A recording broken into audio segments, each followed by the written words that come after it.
វាមិនមែនជាការសម្ដែងតែវាជាសមត្ថភាពដ៏ពិតប្រាកដរបស់កុមារកម្ពុជាលើឆាក The Voice Kids Cambodia វគ្គ The Blind Audition សប្តាហ៍ទី3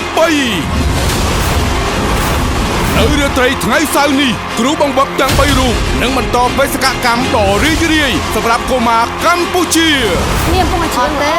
បានតែថារំភើប ការប្រឡងប្រជែងដ៏កក្រើកដ៏អស្ចារ្យរបស់កុមារកម្ពុជាជាទីស្រឡាញ់សង្គ្រាមពាក្យសម្ដីរវាងគ្រូបង្វឹកទាំង3នៅតែបន្ត